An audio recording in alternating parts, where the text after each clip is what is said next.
Five, four, three, two, one. Well, welcome on into another episode of the Crypto Doe Show. Hopefully everyone is staying warm. Hopefully you're staying warm because it's mighty cold outside. Glad that the sun is out, but yet it is mighty cold outside. Right? Let me crank the heat up a bit. It is currently December the 11th. 2025. Crypto Doe, once again, we working while working. You know the drill. You should know the drill already. So let's talk. Let's talk crypto. Fed meeting yesterday. Jerome Powell decided to have, it was basically a rate cut, right? Neutral, but basically a rate cut, right? And what does that mean? It means it's positive for crypto. It's positive for risk on assets. Now, I personally believe that the Bitcoin bottom is kind of in. Let me repeat. I believe the Bitcoin bottom is in. We can go down another 3-4%, maybe to 86,000. We have a CME gap to fill at $89,450, I believe. So once that's filled, we're going to take it day by day to see if we're going down to 86. If it does go down to 86, cool. Now, the reason why I think that this is super bullish for crypto, stocks too, all risk on asset, real estate and everything else, is because the money printer is about to go online. We've been talking about the money printer all year. We all know that QT, quantitative tightening, ended December 1st, allegedly, but hypothetically. And it's going to take the system, just like when you post things online, it takes a while to digest. Nothing is immediate. Let me repeat. Nothing is immediate. It takes a while to digest. So December 12th, Jerome Powell, basically he announced yesterday that the United States government will be buying bonds. Ding, ding, ding, ding, ding, ding, ding, ding, ding, ding, ding, ding, ding. Why is that a positive thing for crypto, stocks, and everything else? Because buying bonds is what most people put their money into. Because they guarantee to get some form of return, because guess what? They're messing with the government. They're messing with the government. You buy bonds, the government give you appreciation based on a fixed rate. Excellent. They are going to be buying 40, because somebody put 40 billion. That's with a B. I didn't say million. I said B. They're going to be buying 40 billion worth of bonds every month. They say short term. So I don't know how long short term is to the government. I'm about to say to the motherment.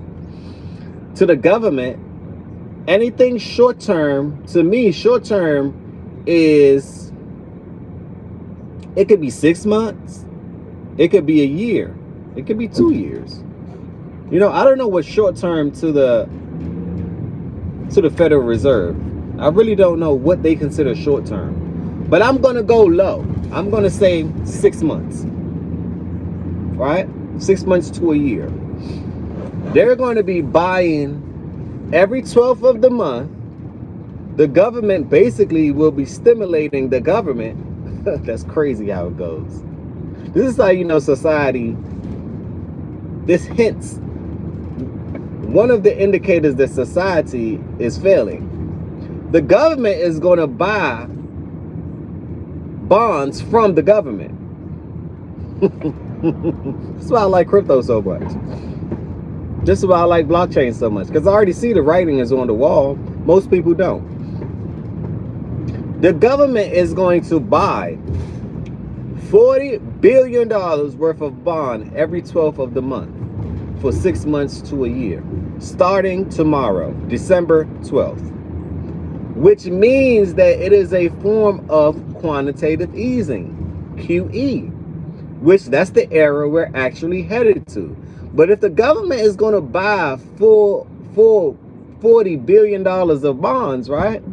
What does that mean for the average folks? It means inflation is going to go out the roof. Inflation is going to go out the roof. Interest rates, they're going to try to drop interest rates to probably 2019, 2020 vibes, which was what? 0% interest. 0% interest, which means that's a way of stimulating the economy once again. It's like, how many ways do we have to get stimulated? This is how I know something is wrong. How many ways do you really need to get stimulated? You're getting stimulated in every direction possible. Stimulus check. The government getting stimulated. The bond market's getting stimulated. The bank's going to get stimulated. Everyone is getting a stimulus, which means that the value of the money is deteriorating and or already destroyed. Can we be real? Can we be real? This is why I don't like saving in fiat currency. Let me repeat. This is why I do not like saving in the fiats. Because damn, if you save in the fiats, it don't matter where you at. It could be pounds. It could be rubles. It could be the US dollars. It can be pesos. It's still considered fiat. They all run on the same mechanism. So if they all are running on the same mechanism, right? And they all of it is devalued every year. So say for instance, you hold $1. Is $1 really worth $1? I was reading a book and it stated that the dollar is really worth 10 cents. Most people say it ain't worth what it's printed on. People have been saying that for a while. The dollar is really worth 10 cents when you think about it. So you need $10 to really have $1. Something to think about. You need $10 million to be considered to have $1 million. You get it? You need $100 million to consider to feel like you have 10 million. That's crazy. But that's just the world we live in. Let's play the game, right? Money is a game. Learn how to play it. Don't let it play you, because it will. It will. It's the thing that takes from you at night while you're asleep. This is why I love crypto. Yes, the prices of crypto could go up and down, and yes, it is volatile. I totally understand that. But I will rather deal with something that's volatile that can go up exponentially over a period of time, according to the records, right? It goes up exponentially. Rather than someone just picking and taking from me every single day. Which would you rather? Ask yourself. Which would you rather? The choice is yours. This is why it doesn't matter what price Bitcoin is. It doesn't matter, people. Forget about the prices for a second. Think about the technology and the freedom and what it actually means. So, yes, we talk prices, but ultimately I want you guys to understand this message. If you didn't hear anything else I said, it's really about dollar cost averaging, also known as DCA. It's really about that, because if you understand, say for instance, you spend $100 a week on Bitcoin. You do that for, let's just say you spend $400 a month on Bitcoin, 500. Let's just say 400. That's 5,000 at the end of the year. You do that for 10 years. Do the math. It's a much better outcome as if you was just to put your money and save it under your mattress or put it in a savings account that's yielding 4% a year. A CD or some type of savings account with a little bit more interest rate.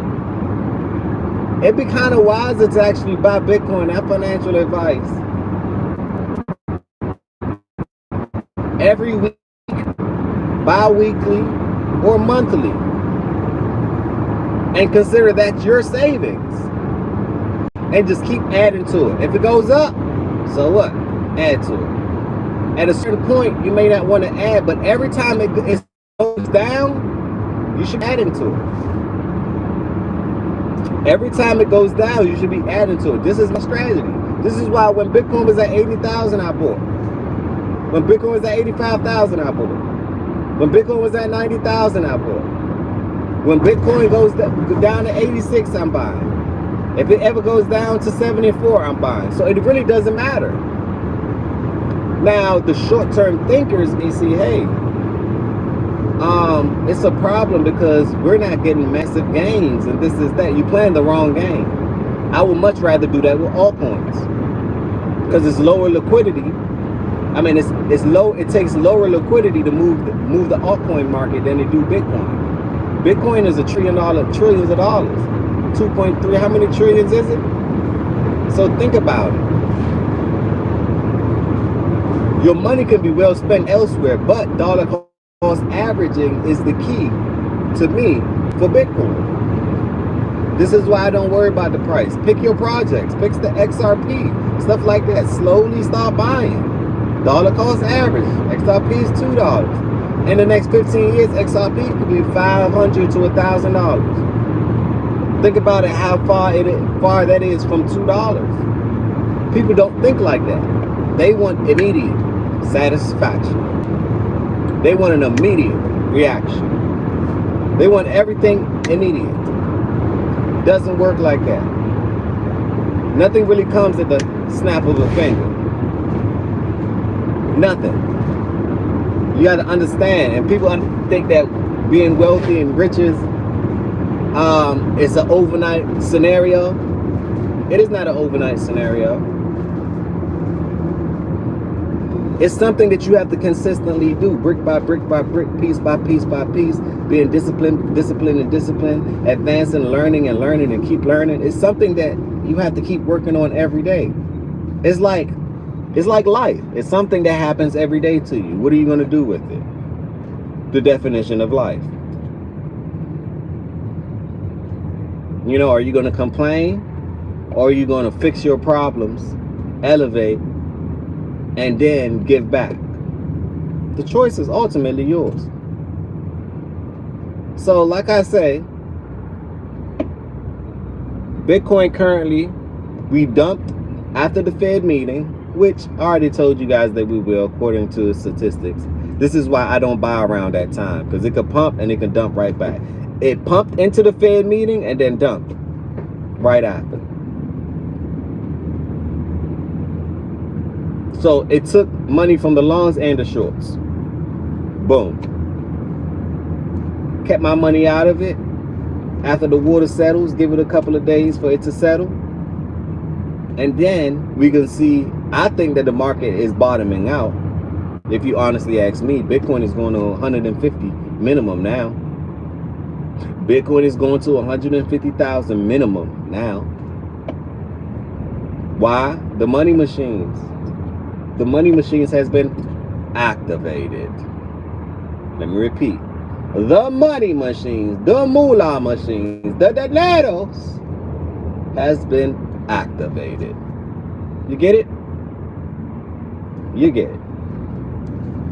So with that being said, smash that like button, subscribe to the channel. That's all I ask. This is another episode of the Crypto Dough Show. Go check out my merch store. Also, go check out my crypto guide as well. Put on your seatbelt. It is damn near time to take off. In about 5